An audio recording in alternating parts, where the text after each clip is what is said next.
ஏய் பே வாயா வேடிக்கைக்கு போவோம். மாடு ஏற போவோம். எந்த ஊருக்கு?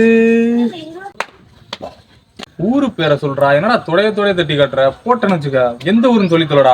தொடைய தட்டுன்னு தெரியலையா? தொடையும் இருக்கியா? மொட்டை எல்லாம் இருக்காதையா அப்படின்னு சொல்லிட்டு நாங்கள் ஜல்லிக்கட்டு கிளம்பிட்டோம். தொடையூருக்கு தொடையை தட்டி மாசா கண்டென்ட் ரெடி பண்ணிட்டோன்னு நினச்சிட்டு அங்கே போய் போர்டை பார்த்தா தொடையூரில் துடையூர் ஒரே அசிங்கமாக போயிடுச்சு எங்களுக்கு. சரி பரவாயில்லன்னு சொல்லிட்டு ஊருக்குள்ளே என்ட்ரானோட மாடெல்லாம் போயிட்டு இருந்துச்சு. நாங்கள் எங்கள் பெரியம்மா வீட்டுக்கு வந்துட்டு எங்கள் அக்காவுக்கு சர்ப்ரைஸ் கொடுக்கலாம்னு சொல்லி உள்ளே வந்துட்டோம்.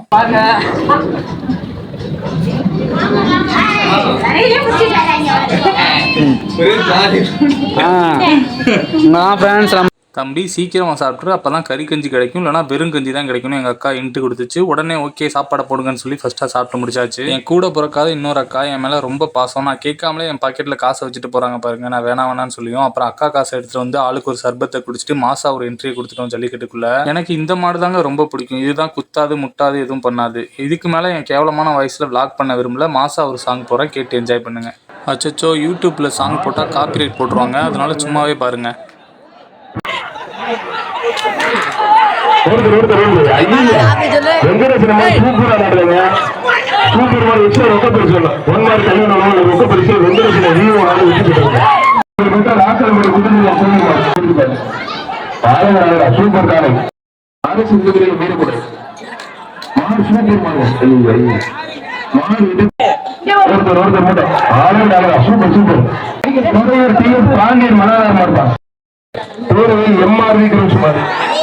காலை வெற்றி பெற்று நல்ல காலை நல்ல வீரர் சூப்பர் காலை சூப்பர் வீரர் அவரா மாறுபடி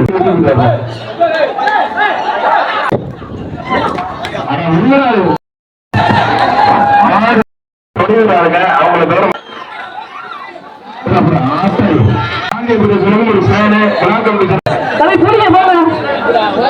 இவ்வளோ பேரும் தலை சிரிக்க ஓடி வரவும் நான் கூட ஏதோ பெரிய மாடு தான் வருதுன்னு நினச்சா பார்த்தா போலீஸ் அடித்து துரத்திட்டு இருக்காங்க எல்லாத்தையும் உள்ளே வரனால. இவங்க 2 பேரையும் பாருங்கள், 8 கால் பூச்சி கூட இவ்வளோ வேகமாக ஏறாது. எவ்வளோ வேகமாக ஏறாங்க பாருங்கள். கொஞ்சம் மெதுவாக இருந்தால் அவங்க குண்டி 2 பழுத்திருக்கும். தலைவரை நான் ஒரு யூடியூபர் எனக்கு தெரியுமான்னு கேட்டால் நீ எல்லாம் யாருன்னே தெரியாதுட்டு மாட்டு கூட சண்டைக்கு போகிறாரு. இந்த மாடு வந்து எவனடா பாயலான்னு சொல்லி சுற்றி பார்த்துக்கிட்டு இருந்துச்சு. அப்புறம் நான் ஒரு பேரிகேடில் ஏறி உட்காந்துட்டு ஒரு சிவப்பு துண்டை வச்சு வர மாட்டலாம் நிப்பாட்டலான்னு பார்த்தா ஒரு மாடு கூட என்னை மதிக்கல. ஆனாச்சும் பரவாயில்ல, செல்லக்குட்டி ப்ரோவை பாருங்கள் எங்கே ஏறி நின்றுருக்கானு. அப்புறம் ஒரு வழியாக வேடிக்கையில் பார்த்துட்டு நல்லபடியாக வீட்டுக்கு வந்து சேர்ந்துட்டோம்.